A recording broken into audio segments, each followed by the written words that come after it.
하나님 말씀 호세아 6장 3절 말씀 다 같이 읽겠습니다. 호세아 6장 3절 말씀입니다.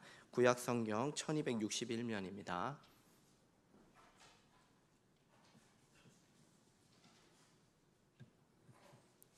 호세아 6장 3절 말씀을 같이 읽겠습니다.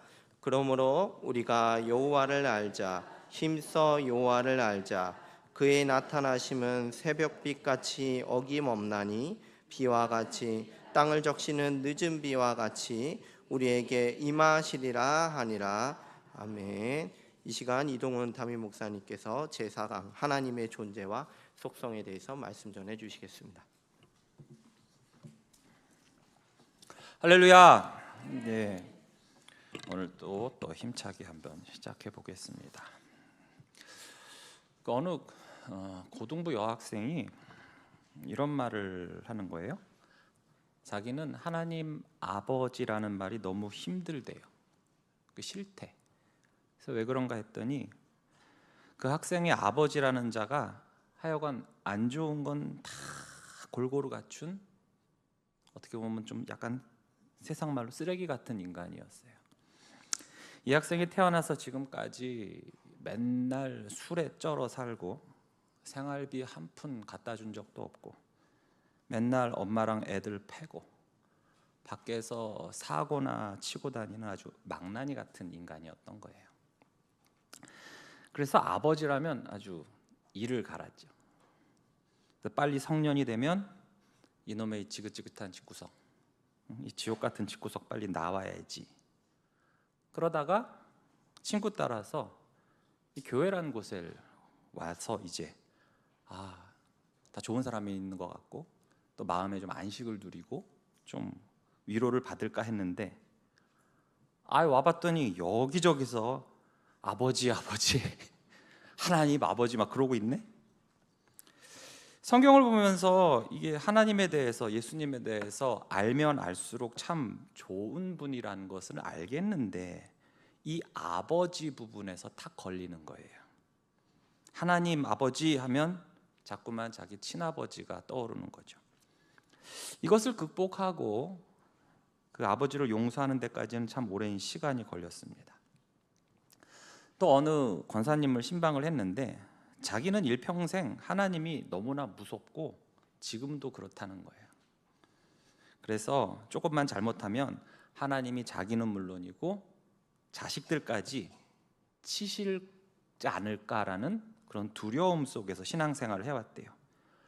그래서 벌 받을까 봐 착한 일도 많이 하고 남의 마음 아프게 하는 말 절대 안 하고 열심히 예배 나오고 또 헌금도 하고 그러다 보니까 남들이 보기엔 완벽해.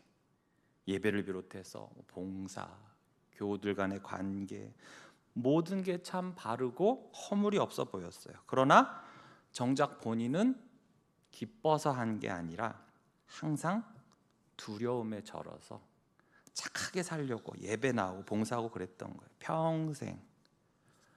그러니 그 삶이 얼마나 두려움과 스트레스를 받고 눈치를 보며 살았겠어요. 주님이 주시는 평안, 그건 딴 나라 이야기 같았어요. 여러분은 어떠세요? 여러분이 생각하시는 하나님은 어떤 분이십니까? 남들에게 적용되는 그런 하나님 말고 또 책이나 교리 공부하다가 여기저기서 주워 들은 그런 지식들 말고 진짜 나에게 있어서 하나님은 어떤 분이십니까? 사실 그것도 모른 채 신앙생활을 하는 사람이 태반이죠. 그래서 제자훈련 1강도 바로 나의 신앙 고백부터 시작을 합니다. 한마디로 하나님은 내게 어떤 분이신가? 하나님은 보이지가 않죠. 그러니 사람들은 각자의 경험과 또 문화적 배경에 따라서 하나님을 다르게 인식을 합니다. 여기서 다름이라는 것은 틀림 또는 잘못됨도 있고 또 오해도 있어요. 또 어느 한쪽에 쏠림도 포함이 됩니다. 그래서 어떤 사람은 하나님을 사랑과 긍휼의 하나님으로만 이해하려고 하고 또 어떤 사람은 무서운 하나님, 즉 공의와 심판의 하나님으로만 생각하기도 해요. 그러나 하나님은 어느 한쪽 면만 가지신 분이 아니시죠. 하나님은 사랑이시지만 또한 공의로우십니다.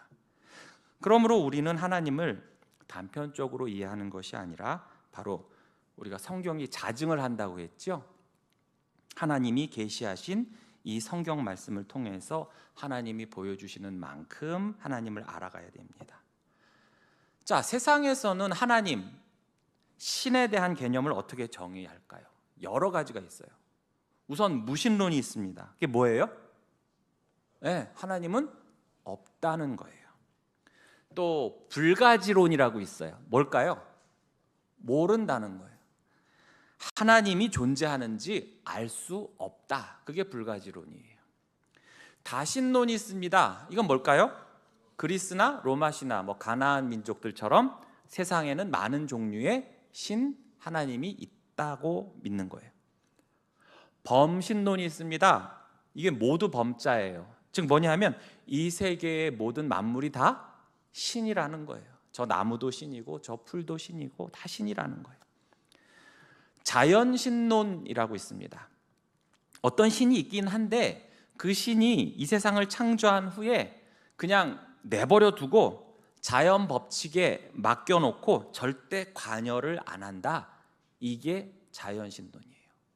자, 마지막으로 유일신론이 있어요. 오직 참되고 또 전능하신 하나님은 한 분만 존재한다는 것입니다. 자, 우리는 무엇을 따르죠? 유일신론을 따르죠. 성경이 또 그렇게 자증을 해요. 이사야 45장 5절에 보시면 나는 여호와라 나 외에 다른 이가 없나니 나밖에 신이 없느니라.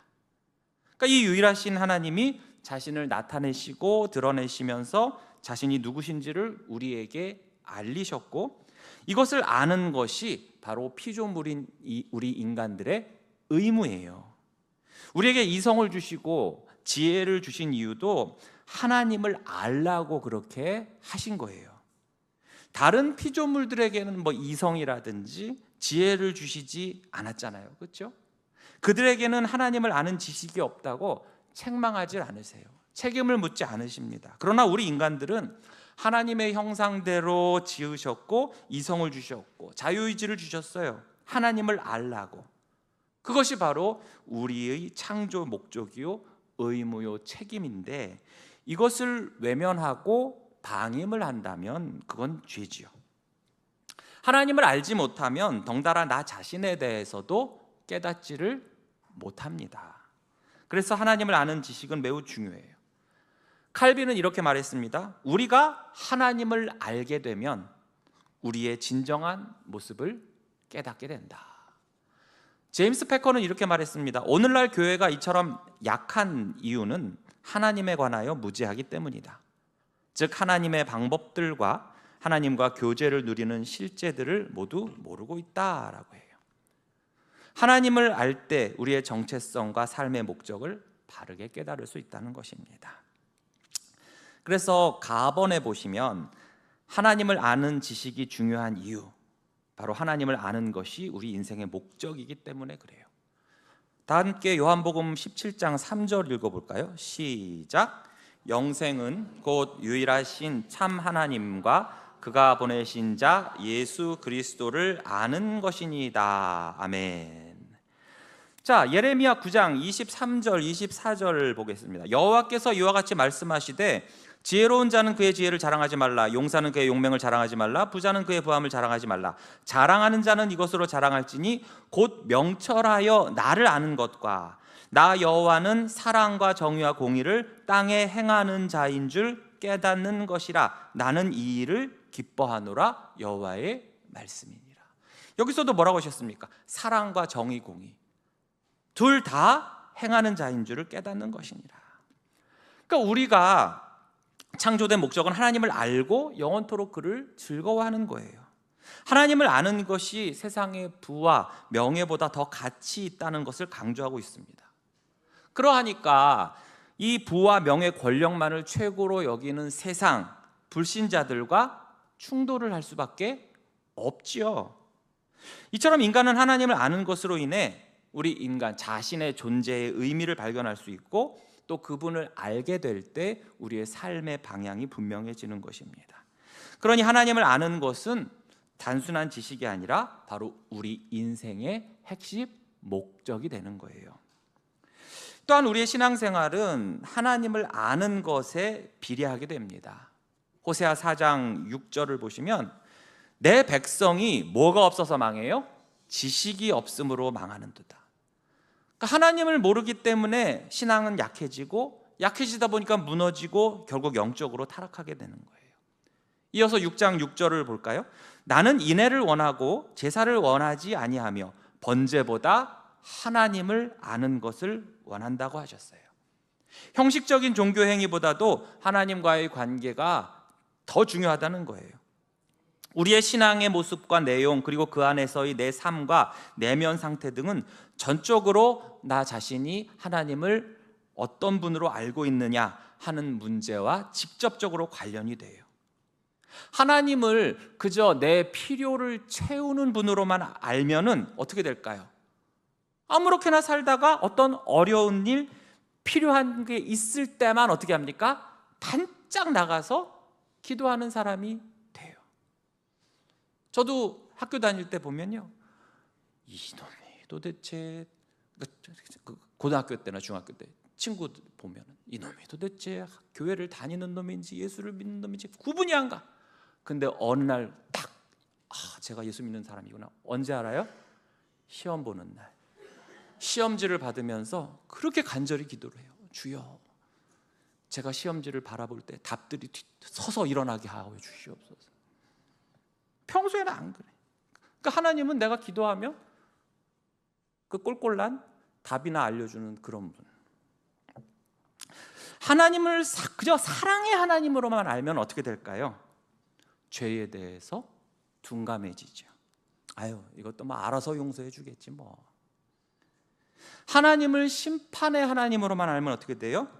율법에 얽매인 그런 신앙인이 돼요. 그러니 우리가 하나님을 정확히 알면 알수록 신앙은 성숙해지고 삶이 변화됩니다.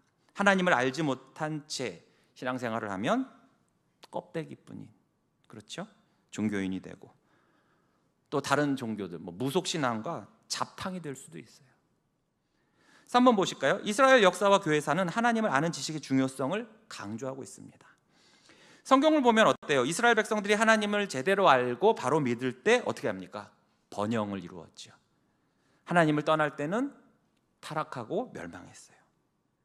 초대교회와 중세시대 그리고 오늘날까지도 부흥의 중심은 바로 하나님을 올바로 아는 지식에 있었습니다. 여러분, 종교개혁도 결국엔 뭐예요? 하나님을 바로 알자는 운동이잖아요. 그렇죠? 그래서 근원으로 돌아가자, 아드 폰테스, 바로 성경으로 돌아가자는 거예요. 말씀으로 돌아가자. 솔라 스크립투라, 오직 성경이다. 하나님 말씀만을 따르자, 그거잖아요. 그런데 1페이지 나번을 보세요. 오늘날 교회 안에서 성도가 하나님을 아는 지식에 무지하게 된 원인은 무엇일까요? 자, 요즘엔 유튜브로 또는 각종 설교집, 신앙서적이 막 쏟아져 나오죠. 그러면서 하나님에 대한 지식, 성경에 대한 지식들이 아주 차고 넘쳐요. 창세 이후에 이 정도로 말씀과 지식의 홍수가 있었던 적이 있나 싶을 정도인데 오히려 어떻습니까? 하나님을 아는 지식에 점점 무관심해지고 무지해져 가고 있어요. 왜 그럴까요? 첫 번째로 우리들의 마음이 바로 현대 정신과 영합하기 때문에 그래요. 자, 현대 사회는 물질주의와 쾌락주의가 만연하죠. 이것은 우리가 멀리 안 가봐도 알아요. 뉴스 몇 개만 봐도 바로 이 사회가 물질주의와 쾌락주의에 젖어 있구나 알 수가 있어요. 또한 우리 자녀들도 마찬가지예요. 너 커서 뭐 될래? 그럼 나 뭐 될 거예요? 그것만 봐도 알 수 있어요.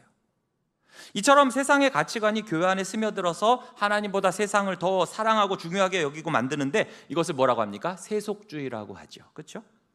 우리 마음에는 여전히 죄의 뿌리가 남아있기 때문에 하나님을 사모하고 알아가려는 열정보다도 나 자신의 쾌락과 또한 욕심을 이루려는 경향이 훨씬 더 많습니다. 그리고 사탄은 이것을 너무나도 잘 알기 때문에 이것을 적극 활용해서 하나님을 아는 지식으로부터 우리를 자꾸만 멀어지게 만들어요. 두 번째로 우리들의 마음이 현대의 그 회의주의로 혼란스럽게 되기 때문입니다. 이게 과학과 철학이 발전하면서 사람들이 자꾸만 성경의 진리를 의심해 가요. 방송 매체들이나 또는 좀 이상한 교회들 보면 뭐 진보교회, 뭐 좌파교회 이런 데 보면 하나님을 인정하는 척하면서 또 다른 종교도 인정한다는 명목하에 거기도 구원이 있다는 다원주의를 교묘하게 퍼뜨립니다. 그러면서 남녀 평등 얘기를 또 하면서 어떻게 합니까? 동성애와 성소수를 또 지원을 합니다. 그래서 여러분은 좀 생소하시겠지만 요즘에는 예전에 좀 약간 좌파 쪽의 어떤 그런 신학 중에 해방신학 뭐 이런 게 있었어요. 들어보셨습니까? 민중신학, 해방신학 이런 게 있었어요. 그런데 요즘에는 근래에 어떤 신학이 나왔냐면 퀴어 신학이 나왔어요. 그러니까 성소수자 관점에서 연구하는 신학이에요. 그 퀴어 신학 주석도 나와 있어요. 퀴어 관점으로 성경 66권을 이제 주해를 한 거예요. 그러니까 황당하죠. 이제. 거기선 절대 동성애에 대해서는 언급을 잘 안 해요. 소돔도 결코 동성애로 멸망한 게 아니에요. 그저 손님 대접을 제대로 안 해서 멸망했다는 식으로 보고 있습니다. 또한 포스트 모더니즘의 핵심이 뭐예요? 절대적 진리는 없다는 거예요. 모든 게 상대적이래요. 그런 사고방식이 자리 잡게 되면 어떻게 됩니까? 하나님 또한 뭐가 돼요? 절대적이지 않아요. 그분의 말씀도 절대적이지 않아요. 상대적이에요. 그러니까 당연히 어떻게 돼요? 하나님 말씀도 상대적이기 때문에 그때그때마다 변할 수 있고 오류가 있을 수 있다라고까지 나가는 거예요. 자, 그렇게 되니까 하나님을 어떻게 해요? 멀리 세워둬요. 내 삶에 적극 개입하지 않는 분으로 가르치면서 우리의 삶과 하나님을 분리시키는 이원론적인 삶을 살게 만듭니다. 이로 인해서 어떻게 되죠? 소극적인 신앙생활을 하게 되죠. 그러다 보니까 하나님이라는 존재는 어느덧 우리에게는 그저 실제적 영향력이 없는 그냥 단순히 감상적인 위로자, 격려자, 그냥 그런 식으로 교회에 와서 마음의 평안만 누리면 되지, 이런 식으로 전락을 시키게 만들어요. 세 번째, 고통과 고난을 통과하면서 마음이 분노와 좌절로 뒤덮일 때 하나님을 아는 지식을 멀리하게 됩니다. 많은 성도들이 삶의 어려움을 겪을 때 하나님이 정말 계신가? 계신데 이럴 수 있나? 그리고 하나님이 과연 선하신가? 이런 의문을 갖게 돼요. 우울증과 좌절, 각종 현대인들의 그 심리적, 정서적 불안 속에서 하나님을 붙들기보다는 오히려 하나님을 멀리하고 원망하는 경우가 많다는 거예요. 그러나 성경은 이러한 고난을 통해서 하나님을 더욱 깊이 경험하는 기회가 된다고 우리에게 가르치시잖아요. 욥은 극심한 고난을 겪었지만 어떻습니까? 그 과정을 통해서 하나님을 더 깊이 알아가게 되었고, 또 여러분도 그럴수록 하나님을 더 가까이 하여 전화위복의 은혜를 누리신 적도 있으시잖아요. 그러나 많은 사람들은 이러한 고난을 핑계로 하나님을 아는 지식을 멀리하거나 아예 버리려고 합니다. 네 번째로, 나를 세상의 중심에 놓는 교만한 본성 때문에 어떻게 돼요? 오늘날 교회 안에서 하나님을 아는 그러한 지식이 무지하게 되기도 합니다. 여러분, 사탄이 아담과 하와에게 넣어준 생각이 뭐였습니까? 너도 하나님처럼 될 수 있어. 즉, 나의 주인은 나야. 내 생각, 내 감정, 내 판단이 제일 중요하고 내 욕구를 채우는 것이 가장 중요하다는 거예요. 그리고 그 어느 때보다도 오늘날에는 이것을 어떻게 합니까? 더욱더 강조하고 부추기잖아요. 그렇지만 그 결과는 어떠합니까? 하나님 없이도 행복할 수 있다는 이 교만한 인류가 만들어낸 모든 것은 겉으로는 번지르르해 보이지만 인간에게는 각종 고통과 고민과 갈등을 안겨다 준 것이 너무나 많죠. 이러한 교만한 본성이 하나님을 아는 지식을 멀리하게 되고 이로 인해서 무지하게 되는 것입니다. 오늘날 많은 사람들은 절대 진리나 또한 우리 하나님, 절대자를 어떤 하나의 의견, 뭐 그럴 수도 있지, 쟤들은 그렇게 생각하나 보지, 이렇게 치부하면서 그거 객관적으로 증명 안 됐잖아, 그러면 못 믿지, 믿을 수 없어, 이렇게 주장을 합니다. 또한 자신의 감정과 상황에서만 하나님을 받아들이려는 태도를 보여요. 내가 잘 되고 기쁘면 하나님 오케이, 내가 안 좋고 싫으면 몰라, 난 하나님 여기도 있긴 어디 있어, 내가 이렇게 고생을 하고 있는데, 슬픈데, 이렇죠. 근데 이러한 태도는 결국 자신을 하나님보다 더 높이는 자아의 우상화밖에 되지 않습니다. 우리는 하나님을 아는 것이 바로 우리의 삶과 신앙의 핵심임을 꼭 기억해야 됩니다.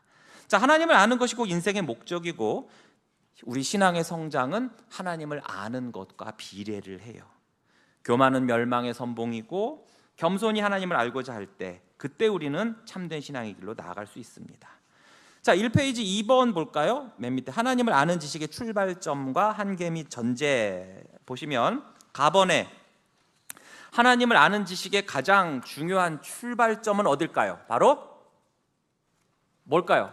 하나님을 알려면 뭘 봐야 돼요? 그렇죠. 하나님을 아는 지식의 가장 중요한 출발점은 바로 성경이에요. 자, 하나님께서는 우리에게 자신을 알리기를 원하셨고, 그 방법으로 무엇을 주셨다는 거예요? 성경을 주셨어요. 그래서 성경은 하나님의 계시잖아요. 우리가 하나님을 올바르게 알 수 있는 유일하고도 확실한 근거가 됩니다. 그렇게 우리는 성경을 떠나서는 하나님을 제대로 알 수가 있다, 없다? 없다. 우리의 이성이나 우리의 경험만으로는 하나님을 바르게 이해할 수가 없어요. 하나님을 알고자 한다면 반드시 성경을 가까이 해야 하고, 그 안에서 하나님이 어떤 분이신지를 늘 묵상하고 배워야 됩니다. 그렇다고 해서 하나님을 안다는 것이 단순히 성경 지식 몇 개, 성경 구절 몇 개 습득하는 것이 아니죠. 이것이 자신의 삶으로 연결되지 않으면 그것은 참된 하나님을 아는 것이 아닙니다. 그러니까 하나님을 아는 것은 바로 그 지식과 순종이 연결이 될 때 비로소 어떻게 되는 거예요? 온전해지는 거죠. 다시 말해서 하나님을 아는 지식은 우리의 삶 속에서 하나님을 경외하며 그분의 말씀에 순종할 때 더욱 깊어지는 것입니다. 자, 나번에 보시면 하나님을 아는 지식의 한계와 전제가 있어요. 자, 우리가 하나님을 알고자 할 때 반드시 기억해야 할 중요한 전제가 있는데, 그것은 바로 하나님께서 우리에게 자신을 계시해 주셔야 하고, 또 계시한 만큼만 우리는 하나님을 알 수 있다는 거예요. 하나님은 창조를 통해서, 또 성경 말씀을 통해서, 그리고 무엇보다도 예수 그리스도를 통해서 자신을 계시하셨습니다. 따라서 우리는 철저하게 성경을 의지하고 성경이 말씀하시는 대로 하나님을 알아가야 돼요. 두 번째 볼까요? 우리는 결코 하나님을 완전히 이해할 수가 있다, 없다? 없다. 사도 바울은 로마서 11장 33절에서 이렇게 말했습니다. 함께 읽어볼게요. 시작. 깊도다 하나님의 지혜와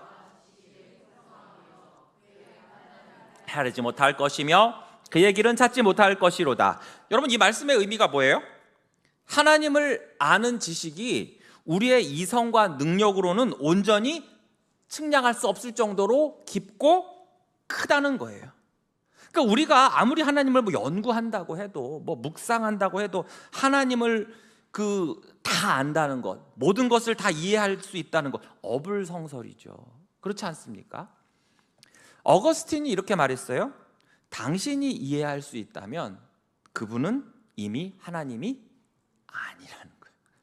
진짜 온전히 다 이해하면 그럼 내가 하나님이지. 내가 하나님을 다 알면 내가 하나님이지. 즉 하나님을 완전히 이해할 수 있다고 생각하는 순간 그것은 참된 하나님이 아니에요. 하나님은 무한하시고 또 우리는 어때요? 유한한 존재잖아요. 하나님을 온전히 이해할 수가 없어요. 그렇기 때문에 간혹 나는 하나님에 대해서 이해가 안 돼. 나 그래서 못 믿겠어. 내가 만족스럽게 어떻게 이것에 대해서 다 이해할 수가 없네. 이런 문제에 얽매여서 하나님 앞에 더 가까이 나아가지 못하는 그런 사람들도 있죠. 이해가 안 될 땐 하나님께 도움을 구해야지, 나에게 믿음을 주셔서 기도해야지. 내가 모르니까 이건 잘못됐네, 하나님은 없나? 이건 아니죠. 마치 학생이 자기가 이해가 안 된다고 그 과목 자체가 잘못되었고 답이 존재하지 않는다고 생각하는 것과 같습니다. 그럼에도 불구하고 하나님은 우리가 하나님을 알기를 원하시고 그리고 우리에게 필요한 만큼의 지식을 성경을 통해서 주셨어요. 자, 요약하자면 우리는 하나님을 아는 지식이 있어서 끝없는 바다와 같은 이 성경을 가지고 있잖아요. 하나님은 성경을 통해서 자신을 계시하시고 우리는 그 성경을 통해서 하나님을 배우는 거예요. 그러나 우리의 능력만으로는 하나님을 알 수 없고 하나님이 계시해 주신 만큼만 이해할 수 있다는 것을 우리는 반드시 인정을 해야 됩니다. 우리는 스스로 영양분을 생산할 수 있는 존재가 아니잖아요. 그렇죠? 그래서 약도 먹고 밥도 먹고 막 그런단 말이에요. 나무는 그렇지 않죠. 걔는 뭐 물은 쪽 먹고 광합성 해가지고 스스로 이렇게 양분도 만들어내고, 근데 인간은 그렇지 못해요. 마찬가지로 우리의 신앙과 지식은 하나님께서 공급을 해 주셔야지만 유지가 될 수 있어요. 그러므로 우리는 하나님께 그래서 더욱 의존해야 된다는 거예요. 우리 안에서 생겨나지가 않기 때문에.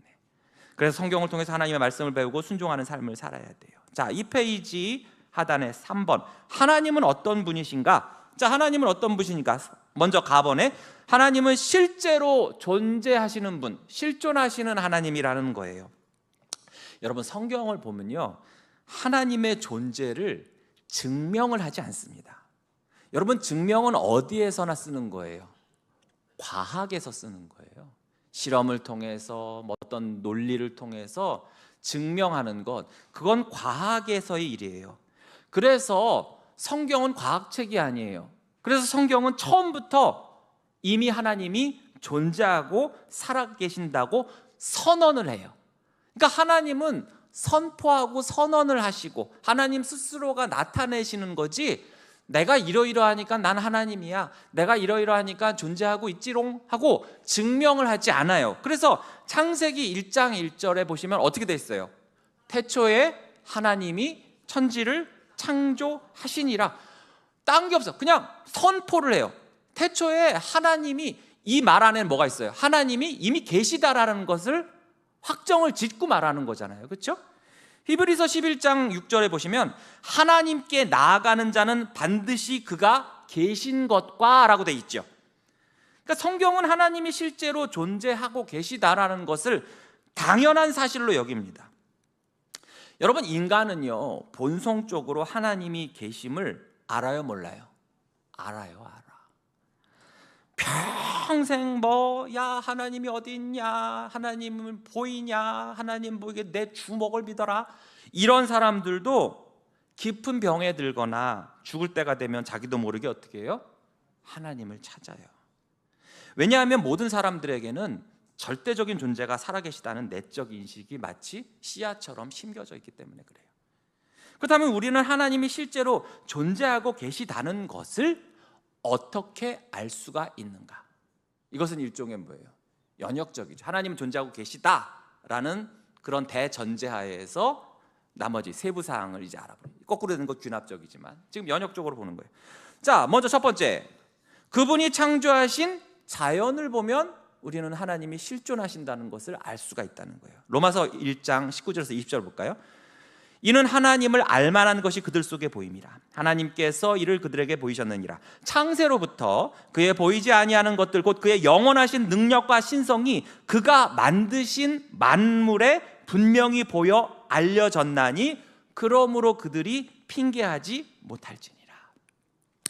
하나님은 만물을 통해서 자신을 나타내셨다는 거예요. 그래서 우주의 질서, 행성 간의 법칙, 여러분, 이 광대한 우주에서 그 막 그냥 별들이 왔다 갔다 하는데 지구가 안 깨지고 가는 게, 제가 칼 세이건의 코스모스나 이렇게 책 같은 데 보잖아요. 그러면 거기 재밌는데 간혹 그런 말이 있어요. 뭐냐면 지구가 지금보다 조금만 태양 쪽으로 뭐 한 몇 킬로 가면 뭐 태양계가 와장창 난리가 난대요. 서로 간의 중력과 이것이 다 깨지면서. 지구가 지금 23.5도인가 그렇게 기울어 있죠. 자전축이 조금만 이렇게 쓰든지 누우면 우리나라는 없어져요. 난리가 나요.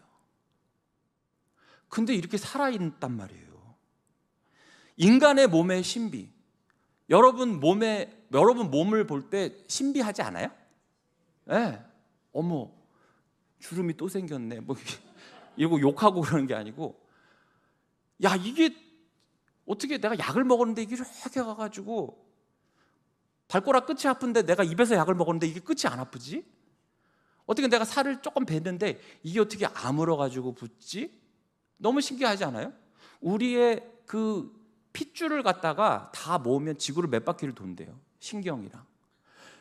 이게 가끔씩 심근경색 이걸로 좀 입원하신 분 계시잖아요.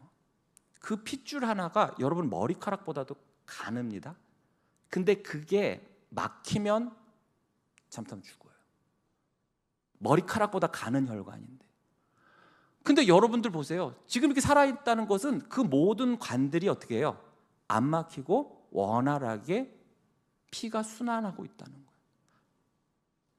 다들 간짜발이 커서 놀라질 않아.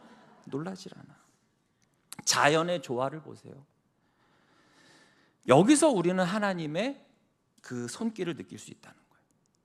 또한 역사를 보면 알 수 있어요. 사도행전 17장 26절 27절 볼까요? 인류의 모든 족속을 한 혈통으로 만드사 온 땅에 살게 하시고 그들의 연대를 정하시며 거주의 경계를 한정하셨으니 이는 사람으로 혹 하나님을 더듬어 찾아 발견하게 하려 하심이로되 그는 우리 각 사람에게서 멀리 계시지 아니하도다.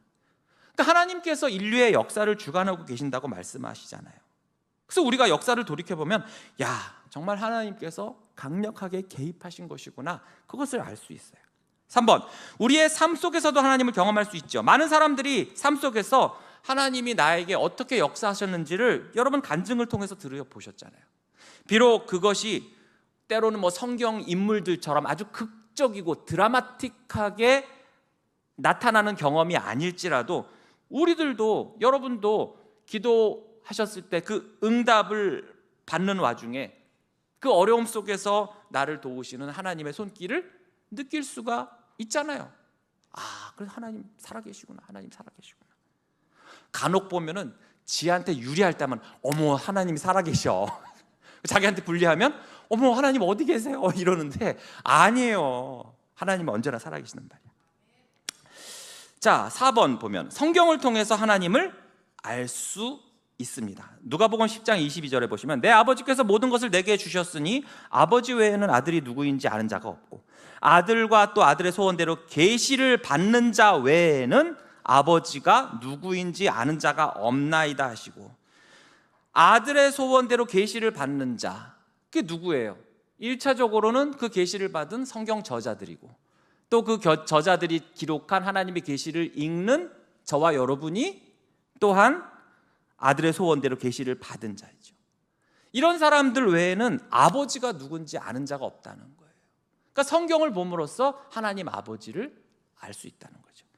결론적으로 하나님은 자신이 살아계시다는 것을 여러 가지 방법으로 우리에게 보여주셨어요. 그렇기 때문에 우리는 자연의 역사, 또한 개인의 삶의 모습, 또 성경을 통해서 하나님의 살아계심, 실존하고 계심을 확인할 수 있다는 거예요. 자, 또 하나님은 어떤 분이신가? 이 페이지 나번에 보시면 하나님은 계시하시는 하나님이시다. 즉 말씀하시는 하나님이에요. 자, 우리가 하나님을 발견한 게 아니죠. 하나님께서 우리에게 자신을 계시하셨다고 성경은 분명히 말씀하십니다. 시편 98편 2절에 보시면 여호와께서 그의 구원을 알게 하시며 그의 공의를 문 나라의 목전에서 명백히 어떻게 나타내셨다라는 거예요. 우리는 하나님을 스스로 찾을 수가 없어요. 왜? 우리는 너무나 유한하고 또한 연약한 피조물일 뿐이기 때문에 하나님께서 우리에게 자신을 보여주셔야만 알 수 있죠. 그래서 마치 무슨 콜럼버스가 뭐 아메리카 대륙을 발견하는 것처럼 하나님을 내가 발견해야지, 또는 무슨 에디슨처럼 내가 뭘 만드는 것처럼 하나님을 뭐 만들어내려는 그러한 죄를 범해서는 안 돼요. 그런데 인간은 자꾸 어떻게 합니까? 우상이라는 것을 통해서 신을 만들려고 하죠. 하나님은 우리가 상상도 못할 만큼 크고 위대한 분이십니다. 그럼 하나님은 우리에게 어떤 방법으로 계시하실까? 앞에서도 좀 나왔는데 3페이지 1번에 보시면 그분의 창조 세계, 자연 만물을 통해서 계시를 하시죠. 시편 19편 1절에 4절 읽어볼게요. 하늘이 하나님의 영광을 선포하고 궁창이 그의 손으로 하신 일을 나타내는도다. 날은 날에게 말하고 밤은 밤에게 지식을 전하니 언어도 없고 말씀도 없으며 들리는 소리도 없으나 그의 소리가 온 땅에 통하고 그의 말씀이 세상 끝까지 이르도다. 하나님이 해를 위하여 하늘에 장막을 베푸셨도다. 자, 하늘과 별들도 하나님의 영광을 선포한다고 되어 있어요. 그리고 말씀도 없으며 들리는 소리도 없고 언어도 없으나, 즉 성경이 기록된 순간부터 하나님이 우리에게 말씀하신 것이 아니라 천지를 창조하신 그 순간부터 하나님은 계속해서 모든 우주 만물을 통해서 자신을 나타내시고 말씀해 오셨다는 거예요. 두 번째, 하나님은 당신의 말씀, 즉 성경을 통해서 계시를 하시죠. 자, 특별 계시는 끝났지만 하나님은 이 성경을 통해서 날마다 우리에게 말씀하시고, 이것을 우리는 조명이라고 하죠. 하나님이 우리의 마음에 빛을 비추셔서 성경을 통해서 우리에게 계속 그 음성을 들려주시는 거예요. 3번, 예수 그리스도를 통해서 또한 자신을 계시하십니다. 요한복음 1장 18절 함께 읽어볼게요. 시작. 본래 하나님을 본 사람이 없으되 하나님 품속에 있는 독생하신 하나님이 나타내셨느니라. 아멘. 그러니까 우리가 예수님을 알면 누구를 아는 거예요? 하나님을 알게 되는 거예요. 마태복음 17장 5절에서 하나님께서 예수님을 가리켜서 이렇게 말씀하시잖아요. 너희는 그의 말을 들으라 라고 명령하셨단 말이에요. 요한일서 5장 20절에 또 아는 것은 하나님의 아들이러 우리에게 지각을 주사 우리로 참된 자를 알게 하신 것과, 참된 자 바로 참되신 하나님을 알게 하는 것과, 또한 우리가 참된 자 곧 그의 아들 예수 그리스도 안에 있는 것이니 그는 참 하나님이시오 영생이시라. 그러니까 예수님은 우리에게 바로 하나님의 이 계시를 깨우쳐 주시려고 이 땅에 오셨다는 거예요. 그리고 이 부분을 예수님도 직접 말씀을 하셨죠. 마태복음 11장 27절에 보시면 내 아버지께서 모든 것을 내게 주셨으니 아버지 외에는 아들을 아는 자가 없고 아들과 또 아들의 소원대로 계시를 받는 자 외에는 아버지를 아는 자가 없느니라. 자, 하나님은 또한 어떤 분이신가? 답변해 볼까요? 하나님은 관계적인 분이라는 거예요. 많은 사람들이 하나님을 그저 멀리 계시거나 그래서 우리와는 전혀 상관없는 분, 접근 불가능한 분, 이렇게 생각을 하곤 해요. 그러나 성경은 하나님이 우리와 친밀한 관계를 맺고 싶어 하시는 분이라고 가르칩니다. 여러분, 마태복음 6장 25절에서 30절을 보시면 예수님께서 하나님이 우리의 필요를 돌보신다고 말씀을 해주셨어요. 그래서 공중의 새를 먹이시고 들의 꽃도 아름답게 입히신다고 했어요. 그런데 우리는 어떤 존재예요? 그러한 새나 들에 있는 풀보다, 꽃보다도 더 귀한 존재지요. 그러므로 하나님은 우리를 더더욱 세심하게 돌보십니다.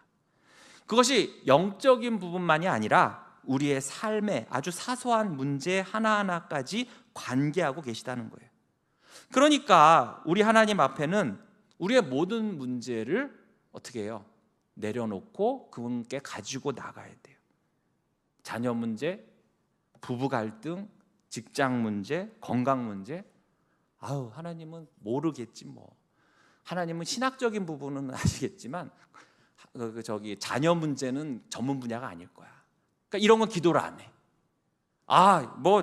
경제 문제, 재산 문제, 하나님이 부동산을 알겠어. 하나님이 부동산을 왜 몰라? 부동산 만든 게 하나님인데. 부동산이 뭐예요? 움직이지 않는 동산, 그 재산이잖아요. 땅 이런 거 다 포함되는 거잖아요. 그걸 만드신 분이 모르겠어요? 모든 인간의 시스템 그거 다 만드신 분이 하나님이신데, 그래서 우리는 그 하나님께 모든 것을 다 가지고 나아갈 수 있는 거예요. 그러니 염려하지 말고 하나님을 신뢰하시기 바랍니다.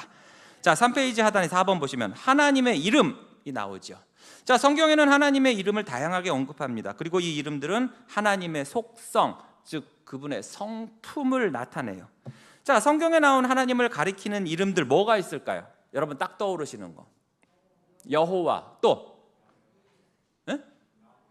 야훼, 야훼가 여호와죠. 또 아도나이, 아도나이가 나왔어요. 나도나이다. 또 그래요. 맞아요. 자, 먼저 여호와 무슨 뜻이죠? 스스로 있는 자예요. 스스로. 그러니까 자존하시는 하나님 자신을 나타내실 때 그렇게 해요. 난 스스로 있는 자다. 엘로힘 들어보셨죠? 이게 헬라어로 번역하면 데오스가 돼요.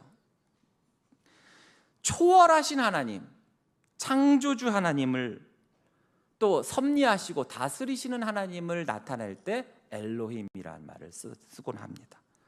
또 아까 말씀하셨던 아도나이, 우리로 말하면 주님, 또 헬라어로 하면 큐리오스. 이건 뭐예요? 말 그대로 주인, 큐리오스가 주인이란 뜻이고, 주인이 제일 큰 주인은 뭐예요? 왕이죠, 왕.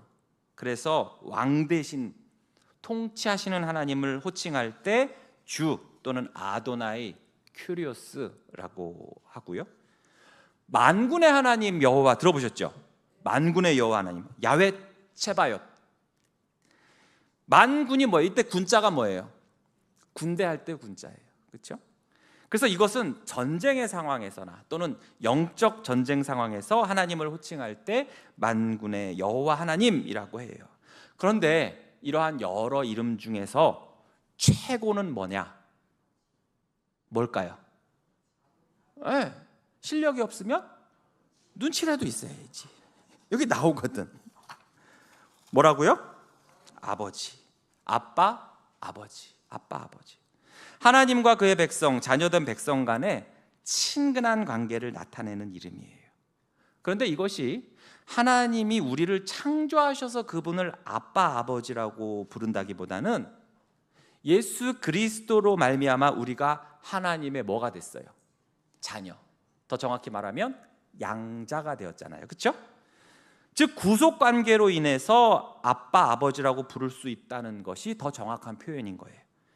또한 하나님께서는 우리의 아버지가 되심으로써 우리의 필요를 채워주기를 원하시잖아요. 그렇죠? 그래서 예수님도 하나님을 아빠, 아버지라고 부르셨고 또 우리에게도 너희도 그렇게 불러야 돼 하고 가르쳐 주신 거예요. 자, 이제 3페이지 하단에 5번 하나님의 속성으로 이제 오늘 강의를 마무리하려고 합니다. 다른 것의 은혜를 안 받고 마무리를 하려고 합니다 해서 너무 큰 은혜를 받지 마세요. 자, 하나님은 성경을 통해서 자신의 존재뿐 아니라 어떤 구체적인 특성, 즉 성품도 알려주십니다. 하나님의 구체적인 특성 및 성품을 가리키는 신학적 용어가 바로 속성이라는 거예요. 하나님의 속성 중 어떤 부분은 인간에게도 나타나서 인간이 그것을 담기 위해 애쓸 수 있게 해주시는 속성도 있고, 또 인간이 전혀 소유할 수 없는 속성, 1도 닮을 수 없는 그러한 속성도 있습니다. 그러면 인간에게 나타나는 그 속성을 뭐라고 할까요? 그렇죠, 공유적 속성이라고 그래요. 여러분, 공유가 뭐예요? 영화 배우요 이러지 말고 함께 공동으로 소유하는 것을 공유라고 해요. 그래서 공유적 속성은 뭐가 돼요? 하나님께도 있고 또 우리에게도 있는 속성. 그럼 그 반대는 뭐예요? 그렇죠, 아닐 비자 써서 비공유적 속성이 있어요. 오직 하나님께만 있고 우리는 절대 가질 수도 없는 그러한 속성. 자, 그럼 우선 가번에 하나님은 우리 인간과 어떻게 다르신가? 이 말은 뭐냐 하면 하나님만이 가지신 속성, 즉 인간에게서는 절대 찾아볼 수 없고 하나님께만 있는 비공유적 속성, 절대적 속성이라는 거예요. 첫 번째, 하나님은 스스로 계십니다. 자, 자존성, 독립성이라고도 해요. 자, 하나님은 스스로 존재하시기 때문에 독립적이고 그래서 인간이나 다른 피조물들이 필요하지 않으십니다.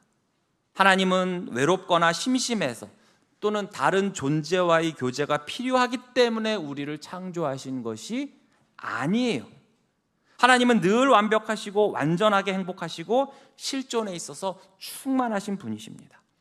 시편 115편 3절은 이렇게 말씀하죠. 오직 우리 하나님은 하늘에 계셔서 원하시는 모든 것을 행하셨나이다. 출애굽기 3장 14절에서도 하나님은 모세에게 나는 스스로 있는 자니라 라고 말씀하셨는데, 이것은 바로 하나님께서는 그 누구에게도 의존하지 않으시고 오직 하나님 자신 안에서 모든 것을 충족하시는 분이란 뜻이에요. 반면에 우리는 어떻습니까? 모든 것을 의존해야 돼요. 여러분이 입고 계신 옷 여러분이 만들었습니까? 아니잖아요. 누군가에게 의존을 해야 돼요. 여러분 중에 쌀 농사지어서 먹는 분 계세요? 없잖아요. 누군가에게 의존해야 돼요.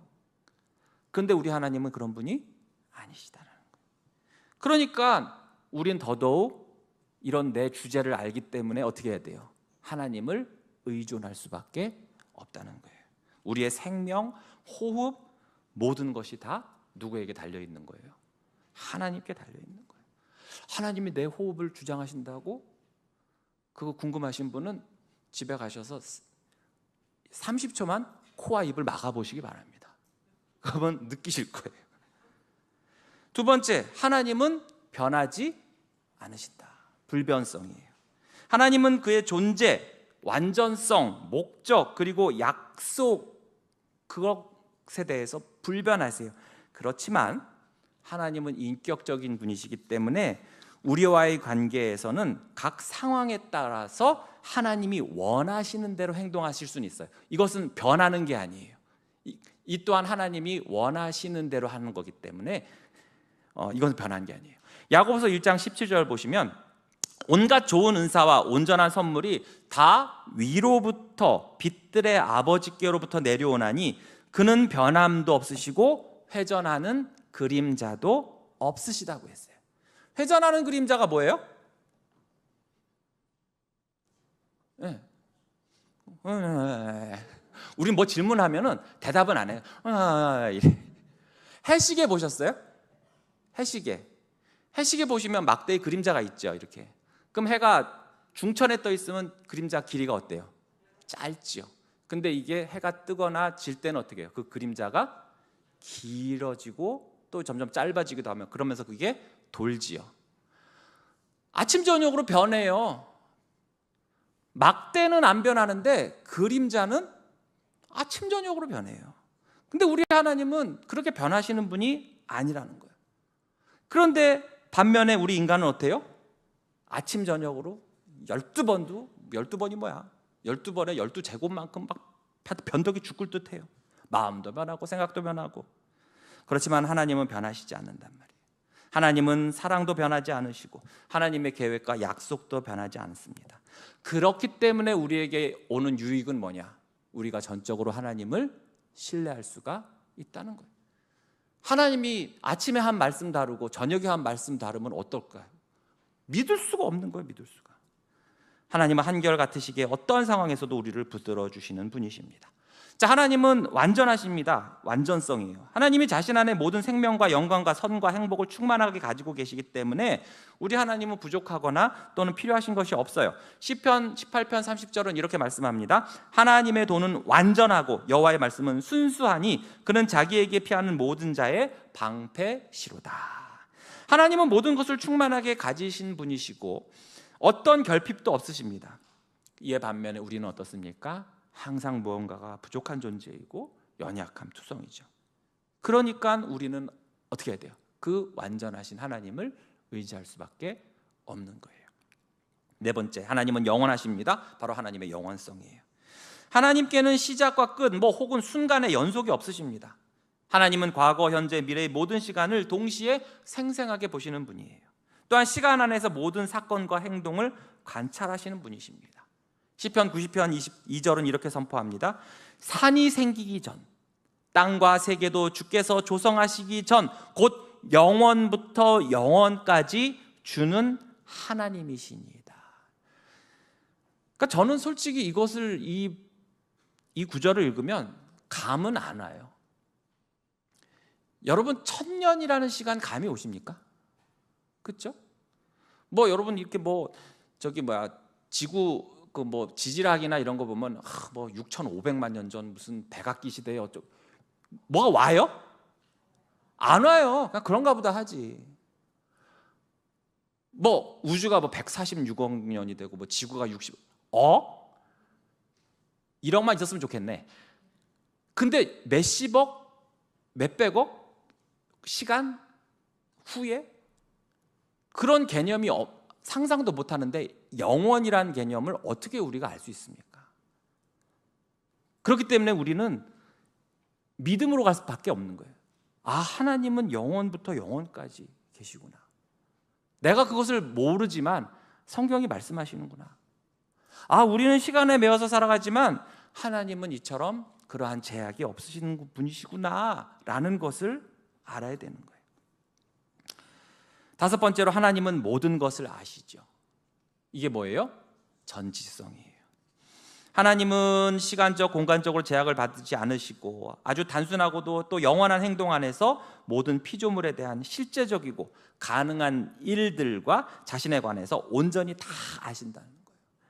시편 139편 1절에서 4절 볼까요? 여호와여, 주께서 나를 살펴보셨으므로 나를 아시나이다.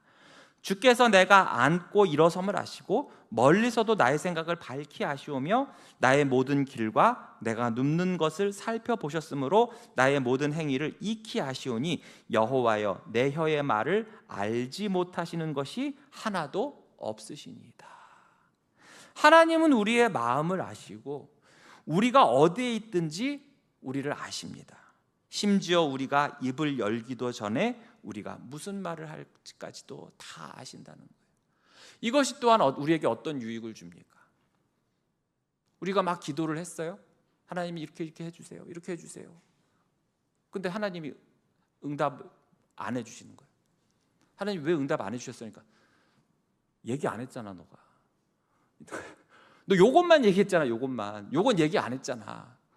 그런 분이 아니시잖아요. 그래서 우리가 흔히 그렇게 말하죠. 우리가 다 아뢰지 못한 것들도 주님 다 아시오니 응답하여 주시옵소서. 우리가 그렇게 기도를 할 수 있는 거예요.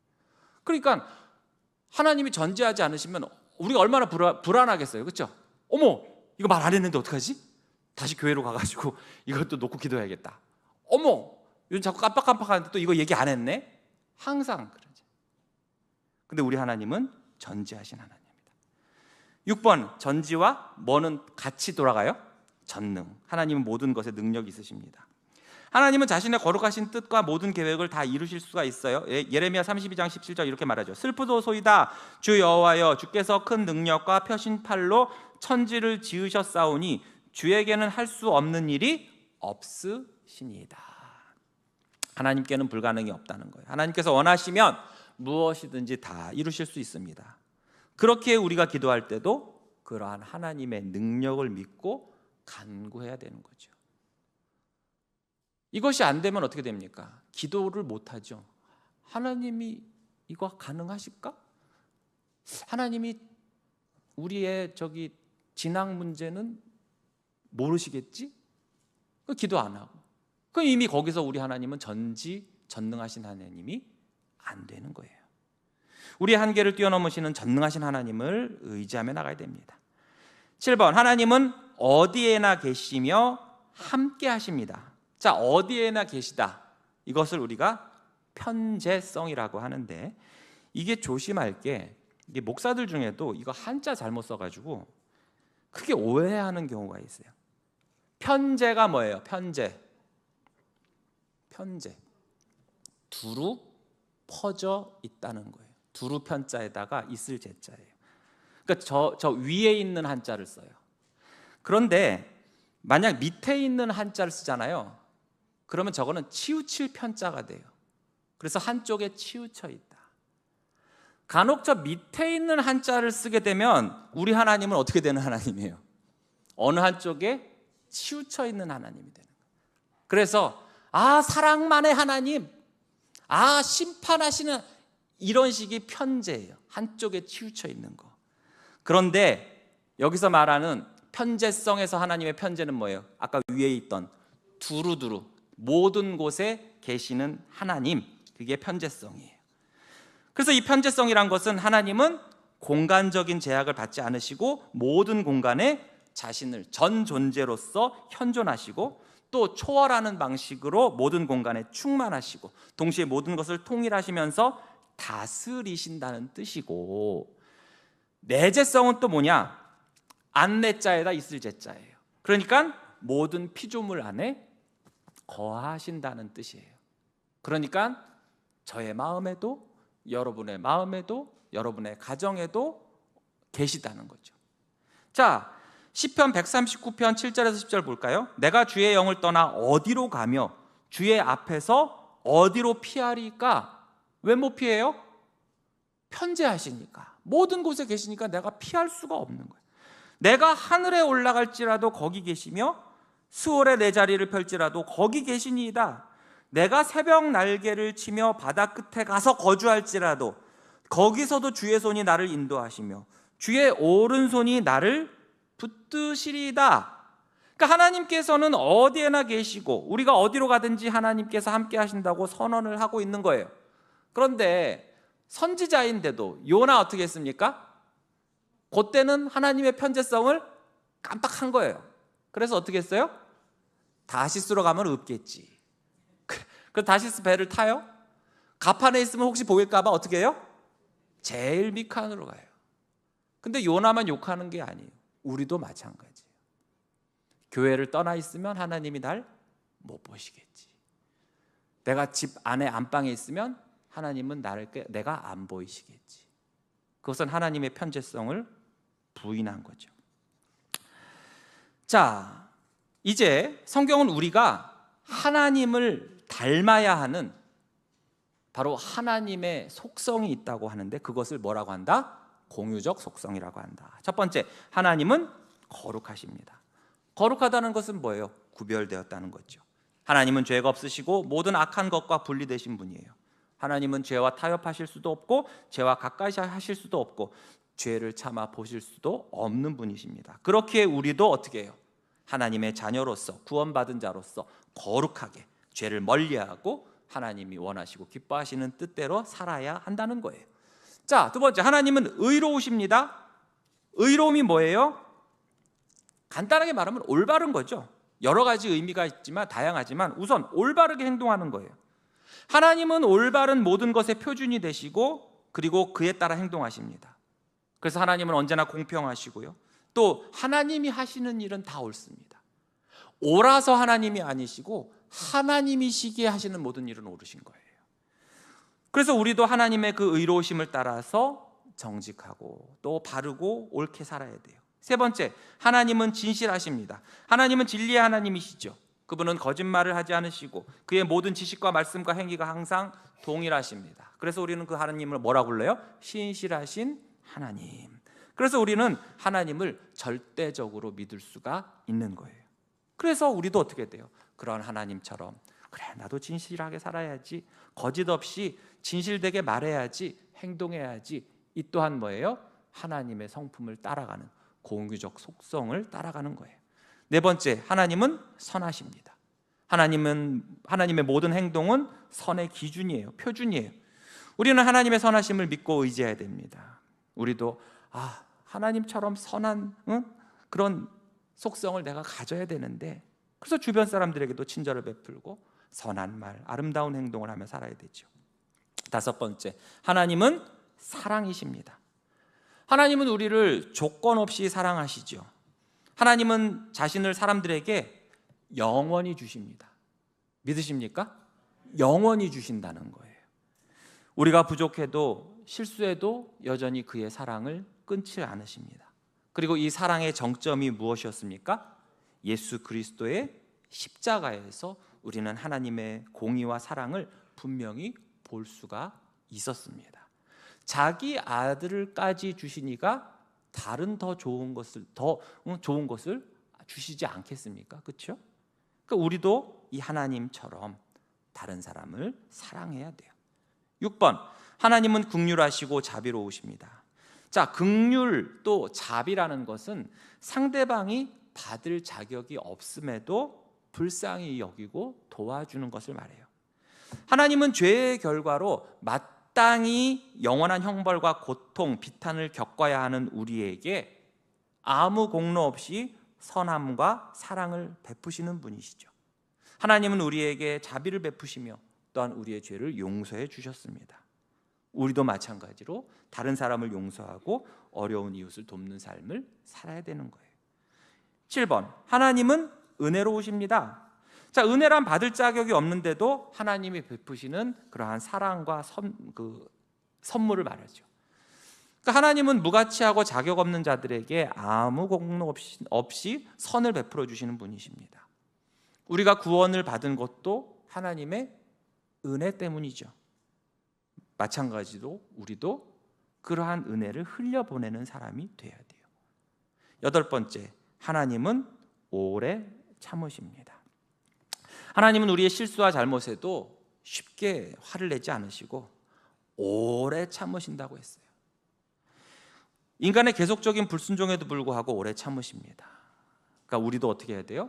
다른 사람들의 잘못에 대해서 너무 쉽게 화내지 말고 인내하며 기다릴 줄 아는 사람이 되어야 됩니다.